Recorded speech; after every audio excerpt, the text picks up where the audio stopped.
What's going on, people? And welcome to another episode of Real Talk with Marcus McCoy.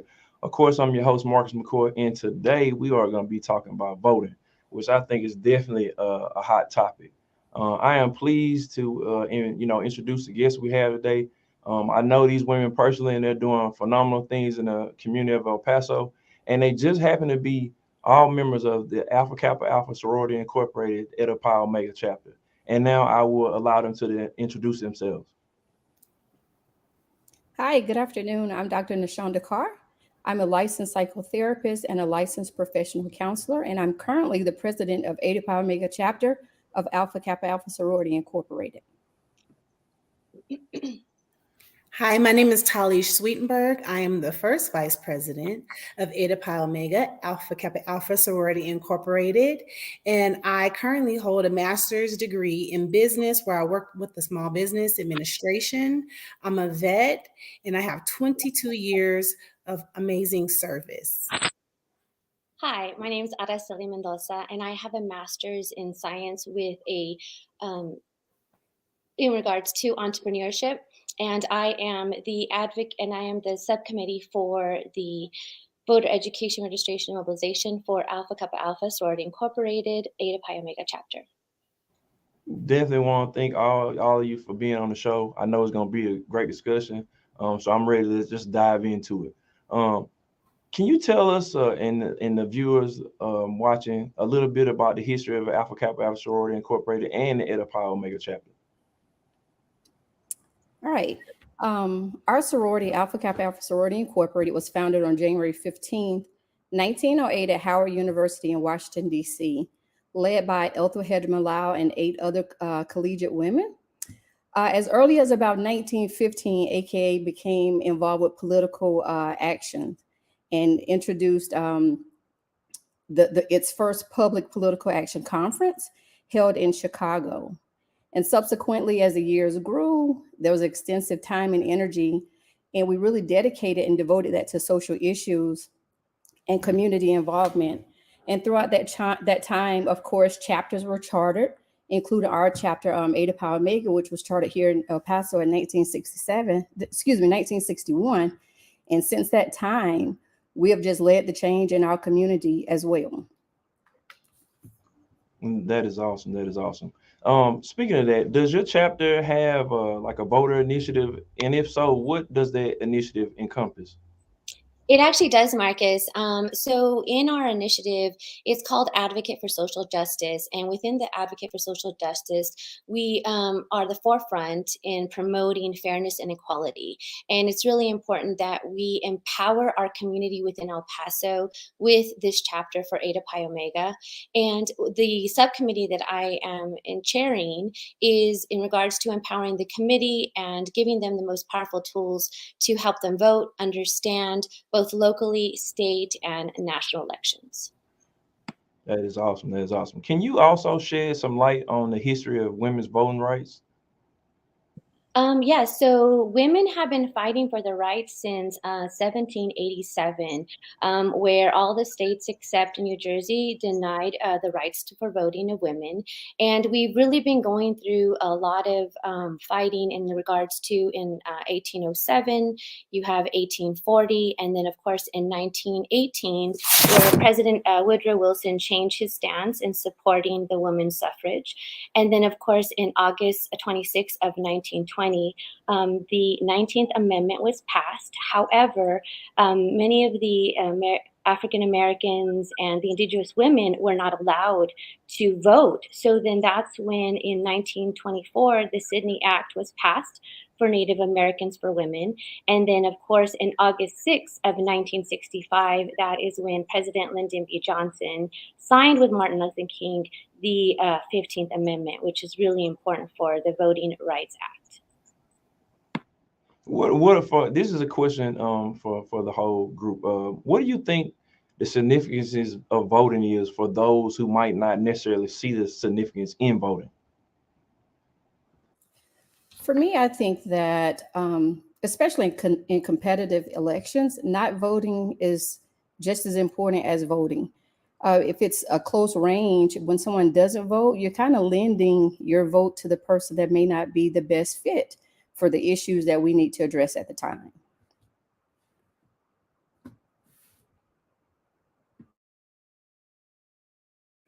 I would definitely say I have to agree with that. I think that voting is a way to get your voice heard. Your thoughts and opinions, they matter as citizens here. And as well as just the fact that so many people have died, so that we can be heard. And so that it's not in vain, it's important that we do get out there and vote. And be heard.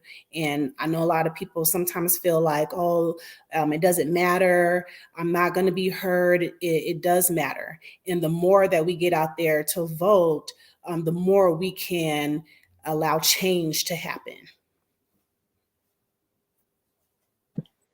Marcus, that's a really good question. And when I thought about this, I think I really wanted to make an impactful statement. And so for me, I kind of wanted to read some history and talking about the power of one vote.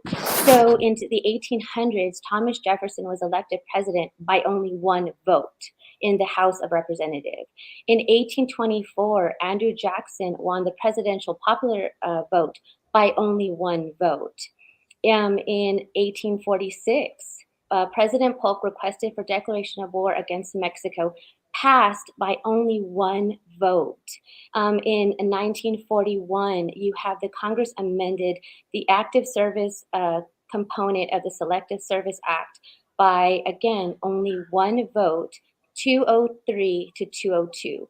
So what people need to understand really is that the fact that every vote does count.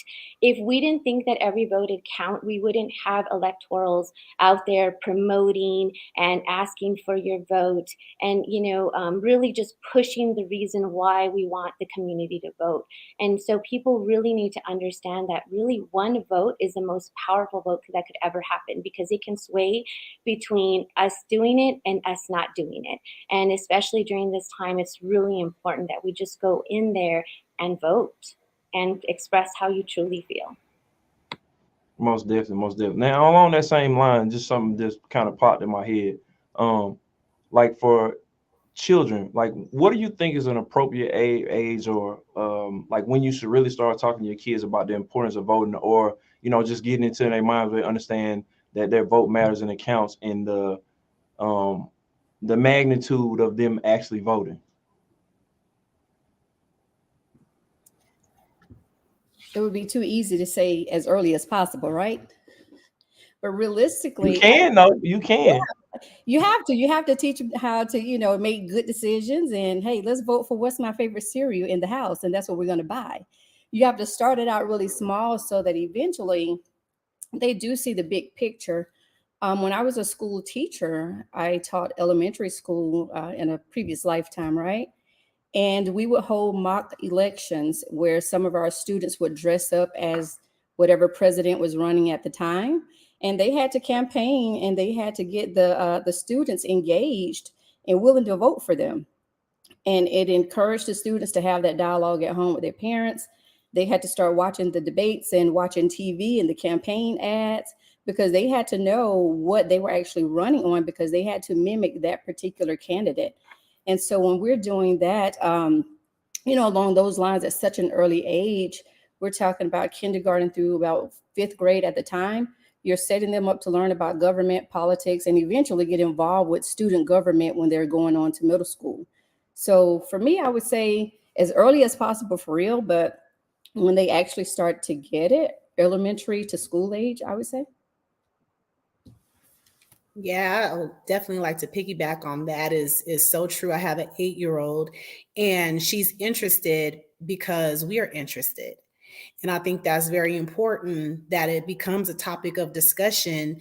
And the more that our children hear, the more it will pique interest and they'll understand what it means to have your voice heard. And I do love, and in high school, they do have vote for president and vote for this, but to do it, as Dr. Carr said, when she was teaching in elementary and middle is amazing. And I think that they can understand. Sometimes we kind of, I guess, think that our children don't understand as much as we think they do, but they can rap, they can dance, they can get everything else Okay. They can understand what it is just having that conversation with them. And like I said, my daughter is 8 years old. She understands it. She hears it.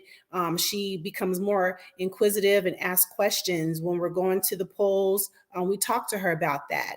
Take them with you so that they can see what it looks like and aren't intimidated by it. Yes, definitely. I think I would have to piggyback off of both of these brilliant women, Talesh and Dr. Carr, is that I definitely believe that it's the earliest as possible. I too was a teacher, and I really thought it was important that we taught our students the understanding and the history of voting, because what we have to understand is even today in the third world countries, you have people really fighting and protesting for the right to vote, and we have that here in the United States. So I think that it's important that we go back into the history and understand why, it happened, what people did, what they did, the protest. And so for me, I think that, even with my own children, I think I kind of started a little late. I wish I would have been a little bit more proactive. But I think especially now that my son is, 19, and when he became 18, I really explained to him the importance of voting and registering to vote, because he now has a voice. And he, especially, with him as being a minority, has to really understand the importance of voting, because it can be taken away instantaneously. So I think that we really, as parents and teachers and everyone, can explain why it's so important. Definitely, definitely. So I'm gonna make a statement, then I want you guys opinion on kind of what I said. So for me, I definitely agree with everything you all said. I don't think any age is too early, but the thought that comes to mind is when I myself started kind of really looking into voting and started taking it seriously. Now I don't know how old I was before I say what I'm gonna say, but I remember it was during the time that Bill Clinton got elected when I really started being interested in voting and seeing what was going on. For like, what would you say for you all? Like, do you remember the time in your life where you really started to take voting seriously, knowing that it wasn't a joke? Yes, I guess we're about the same age then, right? Because that was it for me. It was like Bill I, Clinton. I guess we about. I'm guessing. Well, I'm 28. I don't know about you, but I'm 28. 28. But for me, it was about that same time, and that's when I really started paying attention, because it was a big deal. Like, okay, we have this, president who was not so traditional. He was, playing the saxophone, and he admitted to smoking a little weed. So it was like, wait a minute, who is this guy? Like, can we really vote for him? And so that's when I started to, really tune in to, okay, this might be something that's important, not just for today, but for years to come. Most definitely. I guess we're all about the same age, right? Because it was the scandal of it all. The news has a way of shedding a light on voting and politics and all that. And unfortunately, a lot of times it's negative. And that's what seems to get the attention. And that's what kind of got my attention. Unfortunately, I didn't grow up where that was a topic of conversation. And when I was legal to vote, I did not, because it was to me at that age, that was something that old people did. So for me, it was just kind of college work, you had another focus. And even though, I love to put my opinion, in a conversation, and we can argue all day long, but, it wasn't until I understood that, okay, put that opinion and that action to the polls, and that's where it really matters. And I really didn't understand that, but it was because of the negativity. But really, one thing that I was always taught, that it's not about having opinion on something, but do something about it. And that's the way that I learned to do something about it. Absolutely. For me, it was in high school. I was part of the debate club and the debate team and LDZ, the Lorenzo, and we talked about Congress and the importance of it and why we needed to have a voice. And so in high school, I really took an understanding. But I believe for me, I think not until I became an adult and it started impacting my life financially, socially, did I really start having an understanding of what I needed to vote for, why I needed to vote, and really go in and research. Because I think a lot of the times, like Talesh was talking about, is the news doesn't always cover every facts. And you see that in a lot of the news stations. And so I think for you, you really had to be what I call an active voter, and go and do research for yourself and really look at, everybody and understand. And then, where you're getting your information from, the credit, are they reliable source, or is it just somebody that wants to just go in there and create chaos? You really need to understand, like, explain it, and then create your own view and your own understanding of how you want to vote and why you want to vote. And that's what I always tell my children all the time, is educate yourself. Knowledge is power. And if we really have an understanding of how we want to vote, then we can do that. And that's really what it is. I definitely agree with everything you all said too. So, what do you think? Well, not what do you think, but what are measures voters need to take in order to get ready for the election? To start, just register. I know that could be scary and not knowing what to do or how to do it, but register and get to know the candidates. Research, read, listen at the debates, because I think all of that matters. People vote for popularity. They really need to know who they're voting for, and when that time comes around again for reelection, if that person did not uphold what they said in the original campaign, like, don't vote for them again. Like, really educate yourself and see how they're going to impact your community and ultimately your life. Most definitely. And probably ask those questions even personally to yourself, like, what matters to me? What affects me? My home, my community, the world that I live in, education, if you have children, all of that, medical, all of that is important. It affects us. And when you really ask yourself those questions on what's important to you, then when you are doing that research to a elected candidate, you understand, okay, this person fits my values. I believe that. And also not just listening to the news, because of course, sometimes politicians are going to tell you what they want you to hear, but really do the research in the background on have they actually done what they said they were going to do? What have they done in the past? And does it match up with where you want to go in the future? Especially for an education piece of the pie, it's really important. Like for within Alpha Kappa Alpha Sorority Incorporated, we have been pushing out flyers, and we're going to be pushing out flyers until November 8th. And within those flyers, they actually have linked. It's called whenweallvote.org. And in this website, you're able to look and see the status of your registration. That's number one important. If you've registered, go either to the El Paso elections county elections, go to whenweallvote.org, and make sure that you are registered. Once you register, that it is accurately there. Because what you don't want is, you don't want to go there and then you're not even registered, even though you had done everything you needed to do. When you go to these particular links, like When We All Vote, you can go to the different tabs, such as sample ballots. And within the sample ballot, you can actually see what you're voting for, who you're voting for, as well as it's looking at the polling places where you can go and poll. And what I love about El Paso is the fact that El Paso County Elections has set up an app that you can download both Android as well as in the Apple. And when you go in there, it's really easy friendly. Again, you can do the research it to find out if you're registered to vote, as well as you can go in and find out where your polling is, because early registration is from October 24th through November 4th. And this is where you can go register. And when you push on it, it actually tells you how long the line is. So if you live on the east side and you realize that maybe the west side is shorter, then hey, take that 30-minute drive and go vote, or vice versa. If you're in west side and you want to go the east side, or northeast, wherever it is, go vote, but of course, during election days, you have to, which is November 8th, you have to go to your precinct and vote there. But again, those are the actual places. So when we all vote.org, as well as the El Paso County Elections app, will be able to help you and guide you and prepare you to be, again, an active and educated voter.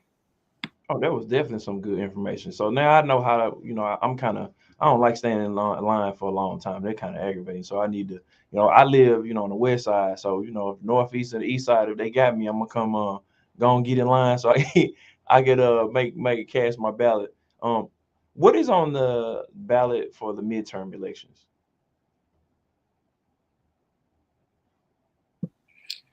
So yes, so let me go ahead and get that for you guys up here. Yes, so in the election, they're going to be talking about, you're going to be voting for the governor, lieutenant governor, attorney general, comptroller, land commissioner, agriculture commissioner, the railroad commissioner, the U.S. House of Representatives, the Texas Supreme Court, the Texas Court of Criminal Appeals, as well as the State Board of Education, Texas Senate, and Texas House. And the reason why you have these opening is because in the 2020 census, they actually had where you gained and you lost seats. So when you lost seats, and I'm going to, read specifically, in Texas, we gained 2 seats. In Colorado, they gained 1. In Florida, they gained 1. In Montana, they gained 1. In North Carolina, they gained 1. In Oregon, and they gained 1. And of course, some of the other states lost seats, such as California lost 1, Illinois lost 1, Michigan lost 1, New York lost 1, Ohio, Pennsylvania, and West Virginia. These are all the states that lost 1. So it's really important when you go in, and that's the reason why, and if you see in the bottom, the websites, it's really important to go and see who your ballot is, because they already have the sample ballots. If you go onto the, the link, you click on sample ballot, and it tells you who exactly is going to be running for governor, who exactly is going to be running for lieutenant governor. And these are really important positions and offices that we're going to be running for in the midterms. I mean, think about even the State Board of Education. If you're a teacher, you want to understand what is their belief, what candidate is going to help me understand, as well as a parent.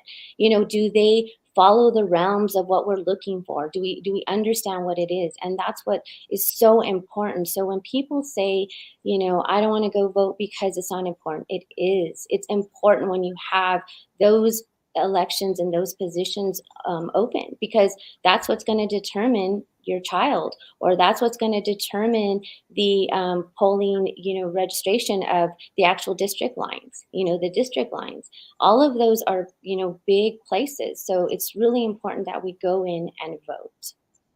Definitely.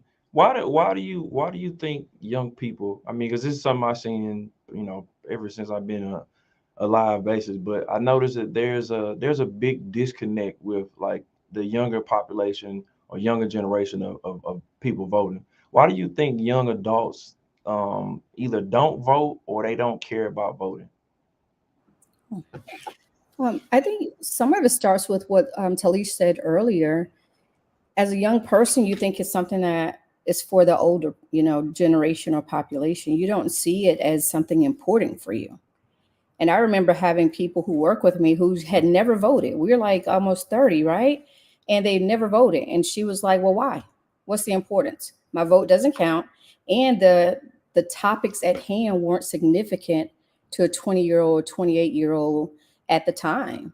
So I don't think they see the significance of it right now, because it's not here, like in the here now, and it's not immediate, but they're not looking at how we vote now affects, us years down the road. So true. Just really not understanding what it all means for them. I remember when I started to learn and understand the importance of voting. And even then, when I went to the polls, I said, okay, so I keep hearing the preaching of vote, vote, vote. Your vote matters. Your vote counts. Okay, so I'm going to go vote. And I remember my first time going to the polls. And when I looked at the ballot, I don't know any of these. I don't know what I'm doing. I don't know any of these people. You know, when you listen to the news, it's always about the presidential election. Who's going to be our next president? But as Araceli said, there's so many other candidates on there, but I did not even understand what that meant or who they were or what these positions were. So then you find yourself really, and I'm gonna be totally honest, any, meeny, miny, mo. Okay, this one. Okay, well, I might be this. I'm gonna do this one, this one, this one, this one. You know, and that's an uninformed decision, and we want to be informed. We want to be educated. But as a young person, as a young adult, how do you know? How do you know what to do? So I think it's really lack of guidance. We tell them and we preach to vote, but not really understanding the importance of it and why. Yeah, I think, in today's age, a lot of the times kids are talking about how does it impact me, right? Like right now, instantaneously. We want to have easy results, right? A microwave, going into the fast line. And so I feel that a lot of the times when you have topics like voting, and it requires you to actually, go in and do research and really have an understanding. I think that, a lot of the times people don't want to take the time to actually go and understand. So for me, I think sometimes we need to explain to our children and these students is the fact that we need to go and understand again, going back to the history of it and really have an impact on them, right? If you think about this, when it has an impact on you, right, your heart, your mind, you remember, you understand. And I think that we all have stories of great grandparents and grandparents of what they did and what they went through. So when you tell your child, hey, you know that your grandmother did this to vote, like, they had to pay taxes, or maybe they had to take a literacy test, or maybe they couldn't even go because they couldn't speak English. This is all important. And you're saying, hey, you have this right, like go and hear the voice. And like Talesh was saying, research, research, research. And I know it's tedious, but if you are an active and educated voter, you can go. And we always talk about, voting for the candidate that's right, in the sense of understanding what they really and truly represent. Because remember, these people are representing the community and you. And if they don't really fall within what your beliefs are, then you really need to say, okay, who is, and are they going to speak loud and proud when I call them, when, or are they going to go to the voicemail when I say, hey, this is not right. These things are going on, am I getting a voicemail, or are people actually, going in and saying, yes, Araceli, I understand your voice. And I'm going to make sure when I go to Congress and the Senate that I'm going to speak loud and proud for you, an El Pasoan or a Texan, or whatever it is that we are. Absolutely. So we're gonna go to some comments. Senior Kennard asks, can you all speak about absentee ballots? Go ahead. So for an absentee ballot, if you go to the El Paso County elections, you're able to really go and I guess so. If you click onto the actual website, it actually clicks on it. You can actually go in there and see where the ballots are and see who it is that is representing in El Paso, because everyone has a different district. We need to make sure that we have an understanding of who's on it, because everybody, since we're all in different districts, has different individuals in it. Now, of course, the governors and lieutenant governors are the same, but within those particular ballots, that's what you want to talk about and look and see. So something I kind of want to add, I don't remember who touched on it, but it was, I think it was Dr. Carr. I might be mistaken.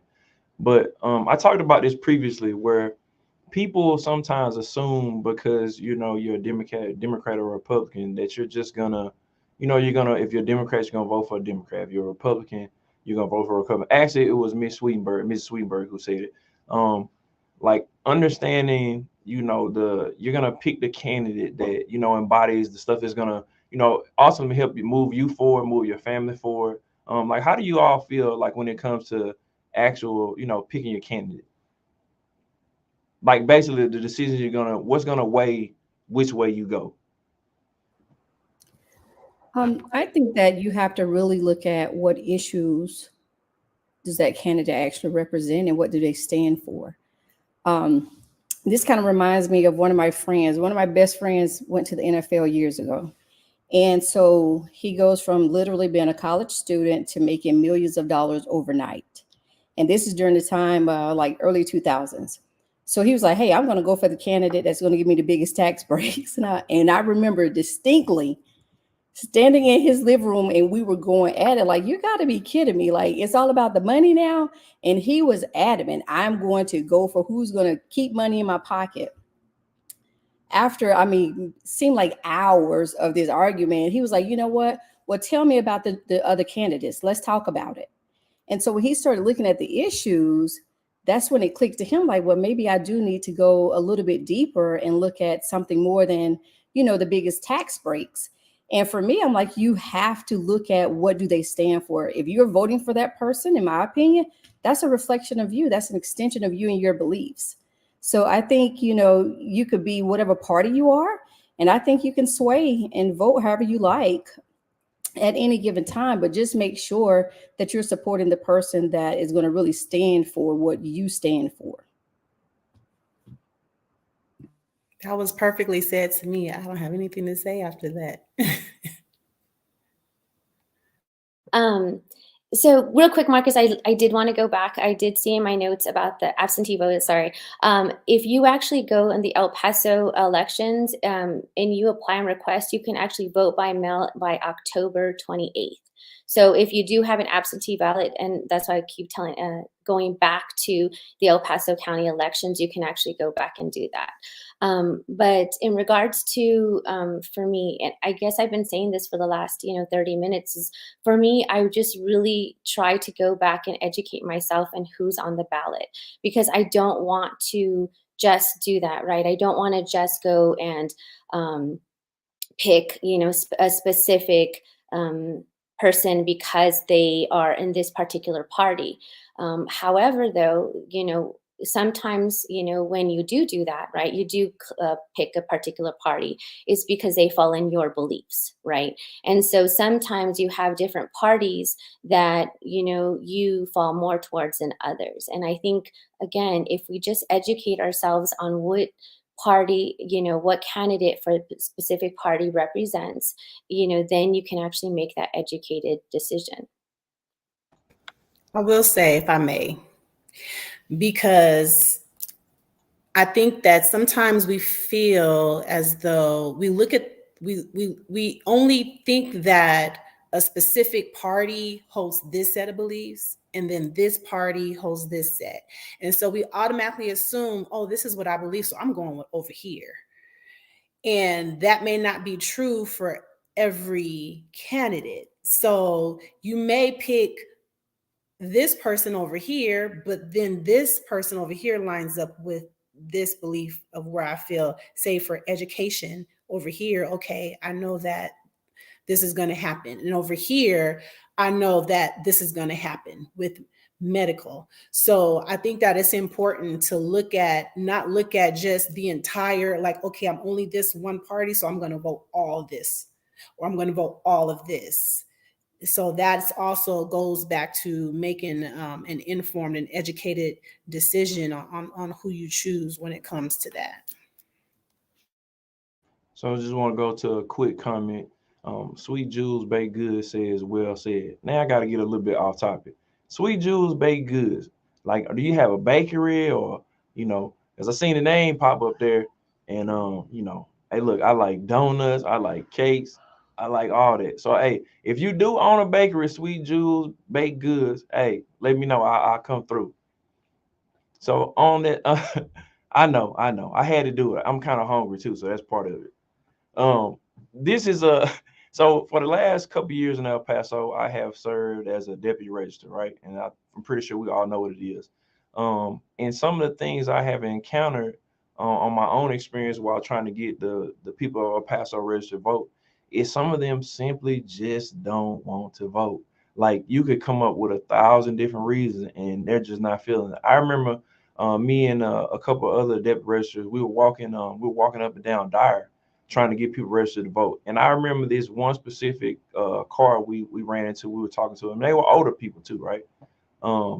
And we asked them why they didn't want to register to vote. And the simple answer is they feel like regardless, their vote's not going to be heard. Like, oh, what they say, what's my one little vote going to do? Have you all experienced anything like that while trying to get people registered to vote or not? Yes, and I think we all have. I know a lot of people don't understand the Electoral College. It's not something easy to, digest and for them to understand. So they just stay away from it. It's easier for me to say, you know what, I didn't vote for that person. So that's who you guys picked. So I'm going to put the earnest and the burden on you to pick the right person. Doesn't worry about what I want or what I think I want. So, yeah. And I know Araceli has been out there beating the ground. So I'm sure she has way more stories than that. What do you have, Araceli? Well, Dr. Carr, I haven't actually experienced, not that they don't want to vote, it's the fact that in regards to does their vote really count, meaning like where they feel that the where they feel that people, it's an election that's paid for, right? Or people like, if I'm going to vote and then it's actually rigged, or people actually can't, I can't actually see it, so maybe it didn't really happen. I think that that's what I've had a lot of. Or what happens is people say they don't want to vote because they have individuals that are not from the United States and they're afraid. But for me, Marcus, in regards to why people, don't want to vote, I always tell them it's the power of one vote. It goes back to what I said, is that one vote always count and one vote always gets to the point. And it can sway between, yes and no. Even a personal experience of mine, when I was trying to fight to get a bachelor's of science, because I had a bachelor's of art, and my minor wasn't in chemistry, and I actually had to go to the board of science and ask them to be to be able to do that. And literally it was one vote. One vote did not get me the bachelor's of science. I actually got the bachelor's of art. So really it's all about your one vote. And that's what people have to understand, is it sways. So Most definitely. And two, I would say, there's always going to be something, or there has been something that has affected you. And when you don't vote, but you have something to say, then how fair is that? Because you had the ability to make change. Because we know that the votes count, the vote matters. It's just that who you voted for didn't win, but at least you did your part. And that is express your right to vote for change, the change that that needs to happen. But for one to, express the hurt or the pains of how they see the world or how they see situations, how they see things happening in their community, and we say these things to each other, but then you don't do something about it, how fair is that? So it's important that you go vote what you feel the change should happen in your community. Definitely. So I want to first say, definitely thank you to all you extraordinary women for being on here. I am definitely more informed, better equipped, with the knowledge now that you all provided. But before we get out of here, if there was one thing that you want to provide the listeners with, what would that be before we leave? Know the importance of the midterms. This really decides who's going to control Congress, as well as your state legislators and your governors. And it really does look to the outcome and influence the presidential election in 2024.